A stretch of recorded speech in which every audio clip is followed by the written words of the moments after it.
করলে আর ঠিক হবে না। আমি এখন থেকে আমার ভিডিওটা শুরু করে দিই। এই যে সারাদিন ভরে দেখো বিড়ি বেঁধেছি বসে বসে, আর টুকটুক করে ফোন দেখেছি। আর এই যে সারাদিন পরে 501 প্যাকেট বিড়ি বেঁধেছি 4টের সময়। 4টে বেজেছে।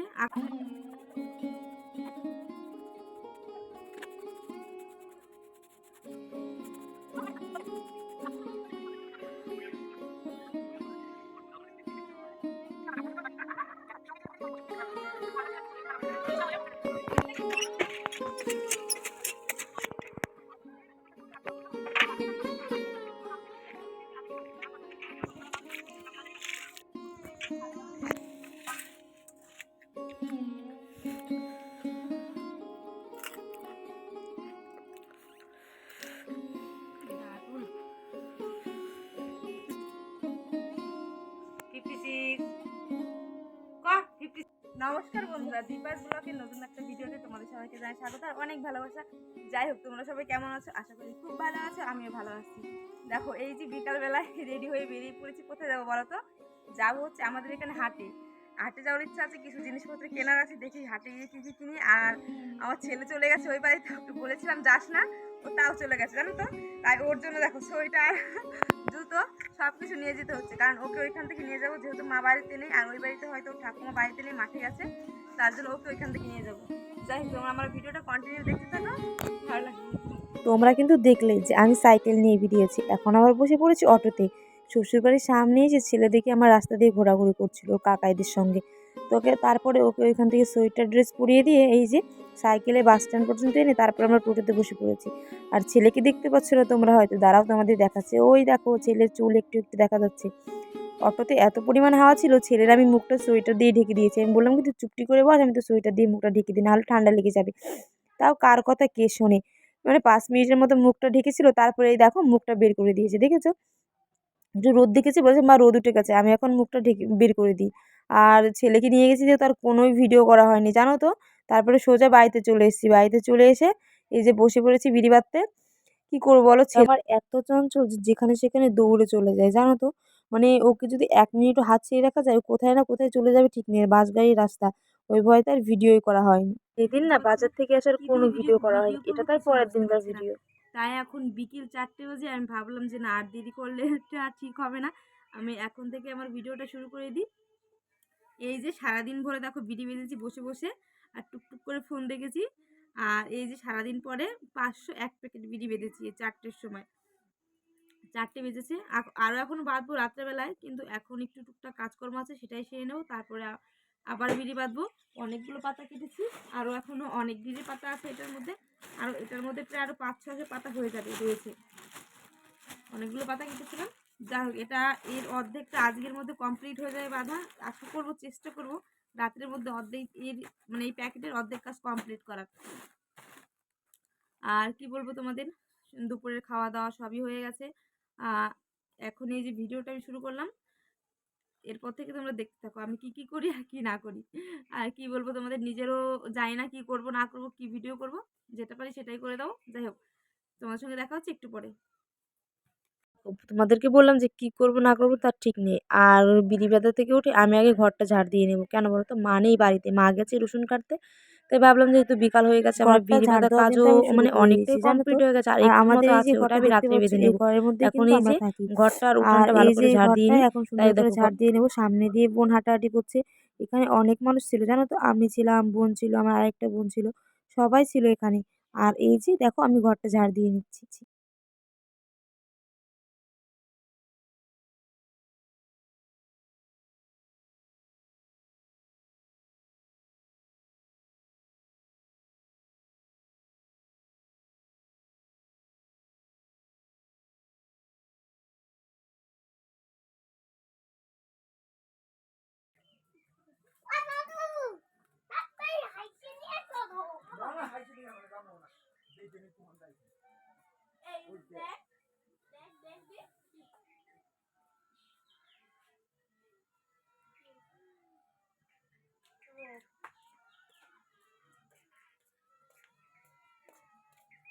এদিকে কিন্তু দেখো সবার সাথে গল্প করছিলাম আর উঠান ঝাড় দিচ্ছিলাম। আর একটু আগে দেখলেই আমার ছেলে ওর দাদুকে বলছিল, দাদু তাড়াতাড়ি হেসু নিয়ে চলো।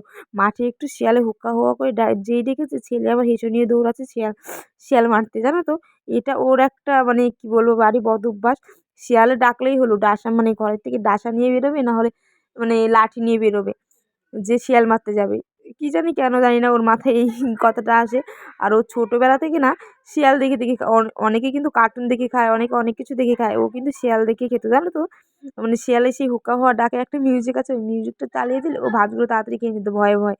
আর এখন যেহেতু একটু বড় হয়ে গেছে, ও অতটা ভয়ও পায়, এখন মারার সাহসটাও পায়, জানো তো? ও এখন দেখবে কথায় কথায় বলে শিয়াল মারতে যাবো, এরকম বলে। আর এইদিকে দেখো আমার পুরো উঠানটা কিন্তু ঝাড় দেওয়া হয়ে গেছে, আর একটুখানি আছে, এই একটুখানি ঝাড় দেওয়া হয়ে গেলে আমার কিন্তু উঠান ঝাড় দেওয়াটা কমপ্লিট হয়ে যাবে।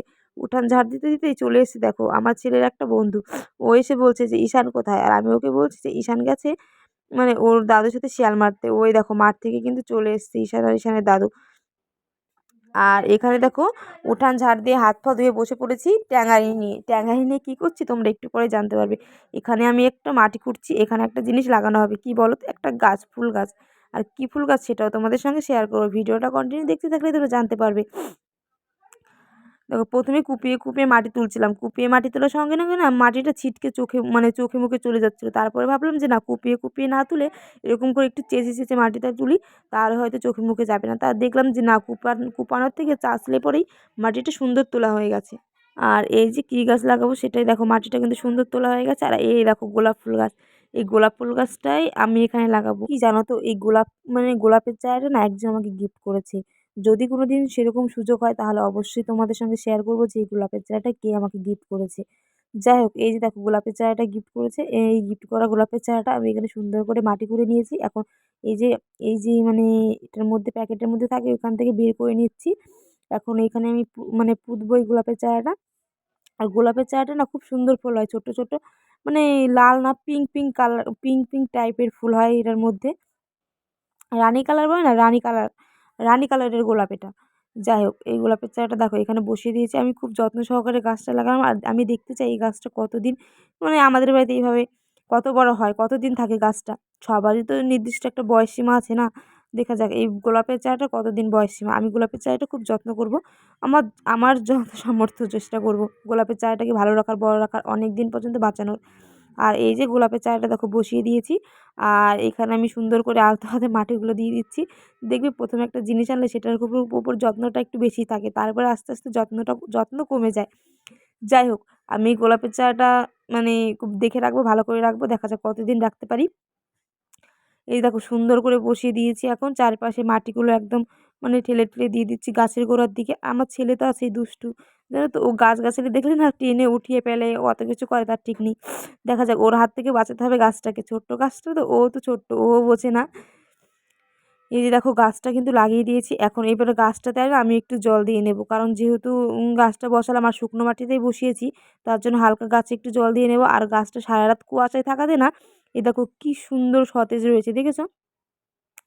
আর দেখো গাছটাতে সুন্দর ফুল ধরেছে দু একটা, তোমাদের কদিন পরে আমি দেখাবো। গাছটাতে আরও সুন্দর ফুল ধরেছে, আজকে ভিডিও এডিট করছে, আজকে গাছে 4 থেকে 5টা ফুল ধরেছে। যাই হোক, এই যে গাছটাতে আমি জল দিয়ে দিচ্ছি দেখো গোড়ার দিকে আগে, তারপরে গাছটার উপর দিয়ে সব জায়গায় জলটা আমি একটু একটু করে ছিটিয়ে দেবো।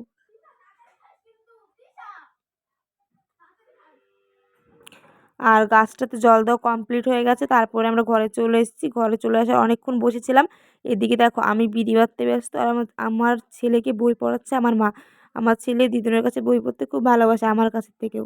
তাই এই যে ছেলে বই পড়তে বসে পড়েছে, আর আমি এখানে বিড়ি বাঁধতে বসে পড়েছি বিছানার উপরে। জানো তো এত ঠান্ডা পড়েছে, নিচে বসে না বিড়ি বাঁধাই যায় না। তারপরে বোন এই যে ফুচকা বানিয়েছে, আমার কাকার মেয়ে, তাই আমাকে ডেকেছে ফুচকা খাওয়ার জন্য। এখানে আলু মাখিয়েছে, এখানে টক জল বানিয়েছে, আর এদিকে ফুচকা। এটাই নিয়ে আমরা সবাই মিলে বসে পড়েছি ফুচকা খেতে। আর এই ফুচকাগুলো না বাড়িতে বানানো না, কেনা ফুচকা। এগুলো খেলে না মানে মুখের ভিতরে না ছুলে যায়, জানো তো? তাও আমরা খাই, কেন যায় না। আর ফুচকাটা খেতে খুব ভালো হয়েছিলো, টকটা একটু বেশি হয়ে গেছিলো, কিন্তু তাও মানে এই ভালো লেগেছিলো। আর দেখো সবাই মিলে গল্প করতে করতে ফুচকা খেয়েছিলাম, মা, আমি, কাকিমা, বোন, 2 বোন। আর এদিকে দেখো পুরো ফুচকা শেষ, টক জল একটু বেঁচে আছে, আর এদিকে আলু আলু সেদ্ধটা একটু বেঁচে আছে। ছেলে আর ছেলের দাদু গেছিলো প্রসাদ আনতে, শনি সত্যনারায়ণ পুজোর প্রসাদ। প্রসাদ এনেছে, এখন এটাই আমরা সবাই খেতে বসে পড়বো।